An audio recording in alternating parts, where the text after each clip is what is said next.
Good morning student. Chapter number 8 માં આપણે ચક્રવૃદ્ધિ વ્યાજનું સૂત્ર જોયું. શેના માટે ઉપયોગ કરતા હતા? તો આપેલ રકમનું અમુક વર્ષ માટે અમુક ટકા લેખે ચક્રવૃદ્ધિ વ્યાજ શોધવા માટે. હવે જોઈએ ચક્રવૃદ્ધિ વ્યાજના સૂત્રની અન્ય ઉપયોગિતા. તો બીજે ક્યાં ઉપયોગ થાય છે? તો જનસંખ્યામાં વધારો કે ઘટાડો શોધવો હોય આપણે તો પણ ચક્રવૃદ્ધિ વ્યાજના સૂત્રનો ઉપયોગ કરી શકીએ. સેકન્ડ વસ્તુ છે કે જો વિકાસનો દર ખબર હોય તો બેક્ટેરિયાનો વિકાસ જાણવા માટે. બેક્ટેરિયાનો તમને વિકાસ દર ખબર હોય કે આ દરથી એનો વિકાસ થાય છે તો અમુક સમય પછી બેક્ટેરિયાનો વિકાસ કેટલો હશે એ જાણવા માટે પણ આપણે ચક્રવૃદ્ધિ વ્યાજના સૂત્રનો ઉપયોગ કરી શકીએ. ત્રીજી વસ્તુ છે કોઈ પણ વસ્તુનું મૂલ્ય જાણવા મધ્યવર્તી વર્ષોમાં તેની કિંમતમાં વધારો અથવા ઘટાડો થતો હોય તો. મતલબ ધારો કે તમને કોઈ એક વસ્તુની કિંમત ખબર છે અને એક વર્ષ પછી અથવા 2 વર્ષ પછી તેની કિંમતમાં ઘટાડો થાય છે અમુક ટકાનો, તો એની કિંમત અમુક વર્ષ પછી કેટલી હશે એ જાણવા માટે પણ ચક્રવૃદ્ધિ વ્યાજના સૂત્રનો ઉપયોગ થાય છે. તો જે આપણે ત્રીજું જોયું વસ્તુની કિંમત જાણવા માટે, એના પરથી ઉદાહરણ નંબર 15 છે. એક ટીવી રૂપિયા 21,000 માં ખરીદવામાં આવ્યું હતું. એક વર્ષ પછી ટીવીની કિંમતમાં 5% ઘટાડો થયો. એક વર્ષ પછીની ટીવીની કિંમત શોધો. તો આપણે ટીવીની કિંમતમાં થતો ઘટાડો શોધવો છે. મુદ્દલ આપણને આપેલું છે. કેટલું છે? 21,000 રૂપિયા. આપણે અહીંયા પહેલા ચક્રવૃદ્ધિ વ્યાજના સૂત્રની ઉપયોગિતા વગર ગણીશું. મુદ્દલ કેટલું છે? 21,000 રૂપિયા. કેટલાનો ઘટાડો થાય છે? 5%નો ઘટાડો. 5%નો માટે ઘટાડો કેટલો થશે? 5% એટલે આપણું જે મુદ્દલ હતું એમાં 5% એટલે 21,000 ગુણ્યા 5. એક વર્ષમાં થાય છે એટલે આપણે 1 લખ્યું ગુણ્યા 1/100. 21 ગુણ્યા 5 105 અને 210 છે એટલે 10,000 1,050 રૂપિયા થશે. તો ટીવીની કિંમતમાં કેટલાનો ઘટાડો થાય છે? 1,050 રૂપિયાનો. માટે એક વર્ષ પછી ટીવીની કિંમત બરાબર આ જે મળ્યું આપણને ઘટાડો મળ્યો. શરૂઆતની કિંમત કેટલી હતી? 21,000 રૂપિયા. એમાં કેટલાનો ઘટાડો થયો? 1,050 રૂપિયાનો ઘટાડો થાય છે. મતલબ આપણી જે કિંમત હતી એમાંથી કેટલા બાદ કરવાના? જે આપણો ઘટાડો છે એ. તો 21,000 માઈનસ 10,050 19,950 રૂપિયા ટીવીની એક વર્ષ પછીની કિંમત થશે. હવે આપણે શું કીધું કે ચક્રવૃદ્ધિ વ્યાજના સૂત્રની મદદથી પણ આપણે શોધી શકીએ. તો કઈ રીતે? તો ચક્રવૃદ્ધિ વ્યાજના સૂત્ર માટે P મુદ્દલ આપણું કેટલું છે? 21,000 રૂપિયા. R એટલે ઘટાડો કેટલા ટકાનો થાય છે? 5%. N એટલે 1 વર્ષ. સૂત્રની મદદથી કરીએ.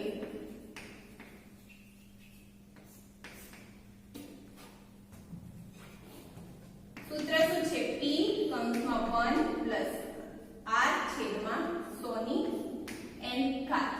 પણ અહીંયા શું કીધું છે? આપણને ઘટાડો થાય છે એટલે અહીંયા ઘટાડો થતો હોય તો શું નિશાની આવશે? માઈનસ. P બરાબર 21,000 1 માઈનસ R કેટલા છે? 5 છેદમાં 100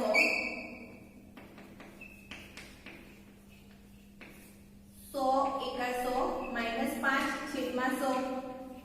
અહીંયા n ની કિંમત આપણે મૂકી દઈએ 1. 0 0 કેન્સલ કરીશું. 210 ગુણ્યા 100 માઈનસ 9 95. આ શું આવશે? એક વર્ષ પછીની ટીવીની કિંમત. આપણે ટીવીની કિંમત શોધવાની છે ચક્રવૃદ્ધિ વ્યાજના સૂત્રની મદદથી. તો 210 ગુણ્યા 95 કરો. વિડિયો પોઝ કરી ગુણાકાર કરો. આન્સર આવશે 19,950 રૂપિયા. માટે એક વર્ષ પછી ટીવીની કિંમત શું થશે? 19,950 રૂપિયા। તો આ રીતે તમે ચક્રવૃદ્ધિ વ્યાજના સૂત્રની મદદથી પણ કોઈ પણ વસ્તુમાં વધારો થાય છે કે ઘટાડો એ ગણતરી કરી શકો। ચક્રવૃદ્ધિ વ્યાજના સૂત્રની બીજી એક ઉપયોગિતા આપણે જોઈ કે જનસંખ્યામાં વધારો કે ઘટાડો। તો ઉદાહરણ નંબર 14 માં જોઈએ। એક શહેરની જનસંખ્યા વર્ષ 1997 માં 2000 હતી। તે વર્ષ દીઠ 5% દરે વધતી હતી। તો વર્ષ 2000 ના અંતે શહેરની જનસંખ્યા શોધો। આપણને 97 માં આપેલી છે 20000 જનસંખ્યા। 1997 માં જનસંખ્યા બરાબર 20000। 1997 માં 20000 છે અને 1998 માં જે 97 માં સંખ્યા હતી એમાં કેટલા ટકાનો વધારો થાય છે? 5%નો। તો 1998 માં જનસંખ્યામાં વધારો બરાબર કેટલી હતી સંખ્યા? 20000। એમાં કેટલાના દરે વધારો થાય છે? 5%ના દરે। અને આપણે એક જ વર્ષનું લીધું છે કે ગુણ્યા 1/100। 200 ગુણ્યા 5000। તો જનસંખ્યામાં 1998 માં કેટલાનો વધારો થાય છે? 1000 નો વધારો થાય છે। માટે 1998 ના અંતે જનસંખ્યા બરાબર તો 1997 માં જે હતી એ તો રહેવાની છે 20000 પ્લસ વધારો કેટલાનો થયો? 1000 નો। 20000 પ્લસ 1000 21000। તો 1998 ના અંતે જનસંખ્યા કેટલી થઈ? 21000। જે 1999 ની શરૂઆતમાં પણ 21000 રહેશે। તો હવે આપણે 1999 માં જોઈએ। તો 1999 માં જનસંખ્યામાં વધારો બરાબર તો 1998 ના અંતમાં કેટલી હતી? 21000। એમાં વધારો કેટલાના દરે થાય છે? 5%ના દરે। અને એક વર્ષ માટે જ ફરી શોધીએ છીએ કે ગુણ્યા 1/100। 210 ગુણ્યા 5 1050। તો 1999 માં જનસંખ્યામાં કેટલાનો વધારો થાય? 1050 નો। આ થયો વધારો। આપણે જનસંખ્યા શોધીએ તો 1999 માં જનસંખ્યા બરાબર કેટલી હતી? શરૂઆતમાં 21000 પ્લસ વધારો થયો 1050। તો 22050 જનસંખ્યા થશે 1999 ના અંતે। તો કે 2000 માં વધારો 1999 પછી 2000 માં જનસંખ્યામાં વધારો જોઈએ। તો 2000 માં જનસંખ્યામાં વધારો બરાબર 1999 માં જનસંખ્યા કેટલી થઈ ગઈ હતી? 22050। તો 22050 ગુણ્યા 5 ગુણ્યા 1/100। 5 દુ 10 અને 2205 ભાગ્યા 2 એટલે 1104.5। તો 2000 ના અંતે જનસંખ્યામાં વધારો કેટલો થાય છે? 1104.5 નો વધારો થાય છે। તો 2000 માં આપણે સંખ્યા શોધીએ। 2000 ની સાલમાં જનસંખ્યા બરાબર શરૂઆતમાં કેટલી હતી? 22050 પ્લસ વધારો કેટલાનો થયો? 1104.5।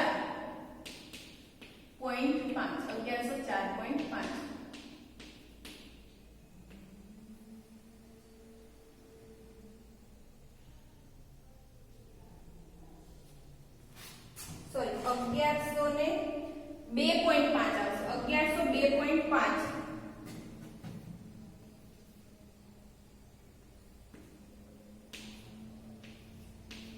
23,152.5 જનસંખ્યા 2000 ની સાલમાં કેટલી કેટલી હશે 23,152.5. પણ આપણે જાણીએ છીએ લોકોની સંખ્યા કોઈ દિવસ પોઈન્ટમાં ના હોય એટલે આપણે આ જે કિંમત આવી એને આશરે લઈ લઈએ 23,153 આશરે કિંમત. તો 2000 ની સાલના અંતે જનસંખ્યા થશે 23,153. હવે આપણે ચક્રવૃદ્ધિ વ્યાજના સૂત્રનો ચક્રવૃદ્ધિ વ્યાજના સૂત્રની મદદથી જોઈએ.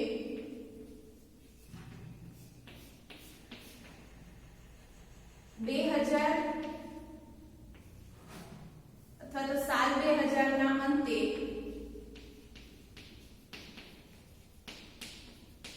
જનસંખ્યા બરાબર સૂત્ર શું હતું આપણું p કૌંસમાં 1 પ્લસ r છેદમાં 100 ની n ઘાત. તો p એટલે શરૂઆતની જનસંખ્યા જે હતી એટલે કે 20000. p આપણું શું થશે 20000 શરૂઆતની જનસંખ્યા 1 પ્લસ r એટલે કેટલા ટકાનો વધારો થાય છે 5% ના દરે. તો ગુણ્યા પ્લસ 5 છેદમાં 100 n એટલે કેટલા વર્ષના અંતે. તો આપણે વર્ષ 2000 ના અંતે જોવાનું છે શોધવાનું છે અને આપણને આપેલું છે 1997 એટલે 2000 - 1997 3 વર્ષ થશે. તો n બરાબર 3.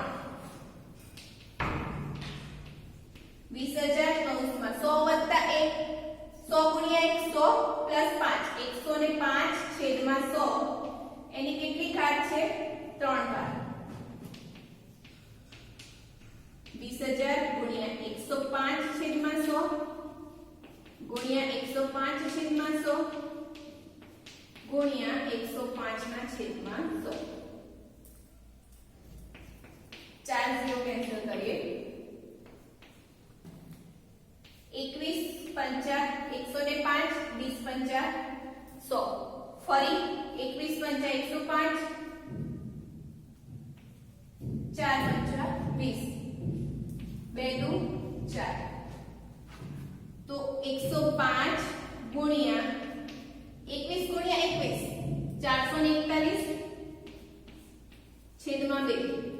તો 105 ગુણ્યા 441 કરો અને એને 2 થી ભાગો તો આન્સર આવશે 23,152.5. 23,152.5. પણ આ જનસંખ્યા છે એટલે આપણે એને શેમાં લેવાની પૂર્ણ સંખ્યા એટલે 23,152.5 ની બદલે શું કરી દઈએ 153 આશરે. માટે 2000 ની સાલના અંતે જનસંખ્યા થશે 23,153.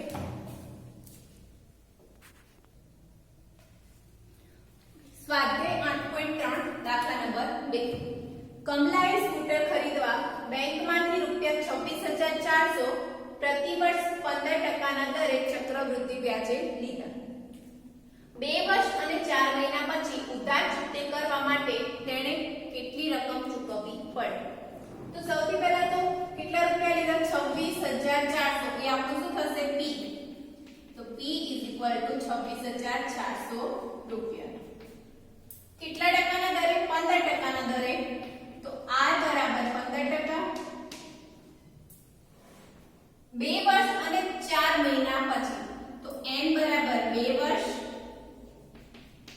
અને 4 મહિના. કેવા વ્યાજે લીધા છે ચક્રવૃદ્ધિ વ્યાજે. તો 2 વર્ષ અને 4 મહિના એને વર્ષમાં ગણતરી કરવી હોય તો આપણે કઈ રીતે કરીશું. સૌથી પહેલા તો 2 વર્ષનું ચક્રવૃદ્ધિ વ્યાજ શોધીશું અને જે આવે વ્યાજ મુદ્દત જે આવશે એને ફરી t તરીકે લઈ 4 મહિનાનું શોધીશું. તો ચલો આપણે જોઈએ 2 વર્ષ માટેનું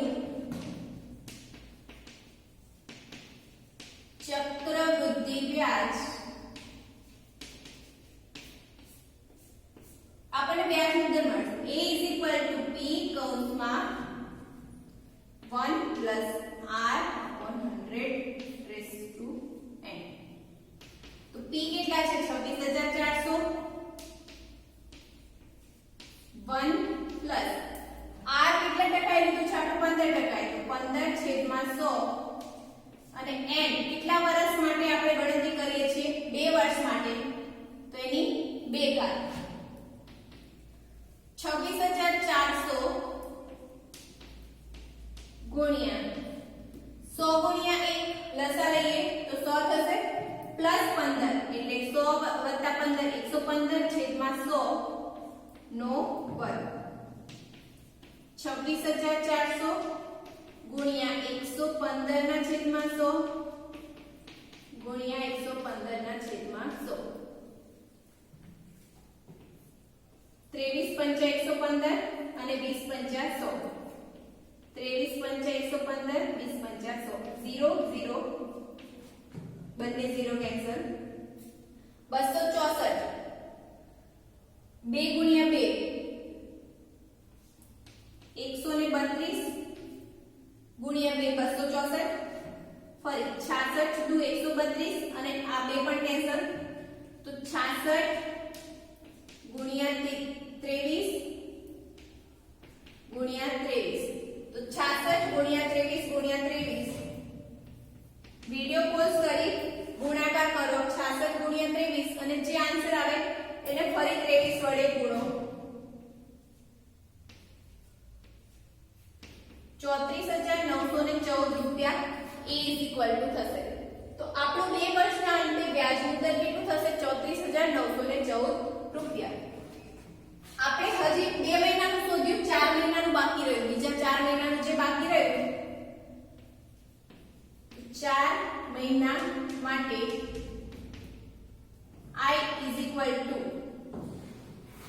અહીંયા p બરાબર શું થશે તો 2 વર્ષના અંતે જે આપણું વ્યાજ મુદ્દલ મળ્યું એટલે કે 34914 રૂપિયા તો 34914 રૂપિયાનું કેટલા ટકા લેખે છે 15% લેખે અને 4 મહિના છે એટલે વર્ષમાં ફેરવવા હોય તો 4 ના છેદમાં 12 છેદમાં 100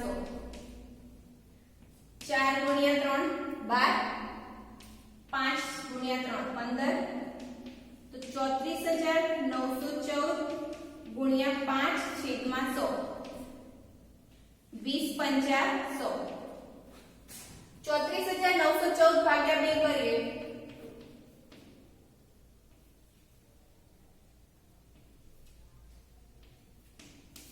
17457 છેદમાં 10 છેદમાં 10 છે તો 1 પોઈન્ટ કાપીએ તો 1745.7 રૂપિયા બીજા 4 મહિનાનું વ્યાજ આપણને શું મળશે 1745.7 એ શું મળ્યું વ્યાજ મળ્યું આપણે શું શોધવાનું છે કે 2 વર્ષ અને 4 મહિનાના અંતે કેટલા ચૂકવવા પડે એનો મતલબ કે વ્યાજ મુદ્દલ શોધવાનું છે તો વ્યાજ મુદ્દલ is equal to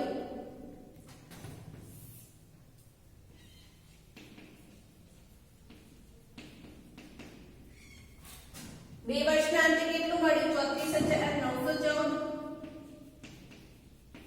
પ્લસ 4 મહિના માટે કેટલું મળ્યું 1745.7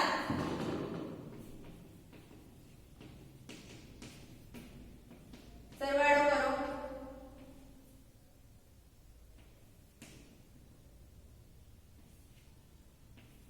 36659.7 રૂપિયા માટે 2 વર્ષ અને 4 મહિના પછી કેટલા રૂપિયાને ચૂકવવા પડે 36659.7 રૂપિયા માટે 2 વર્ષ અને 4 મહિના પછી કમલા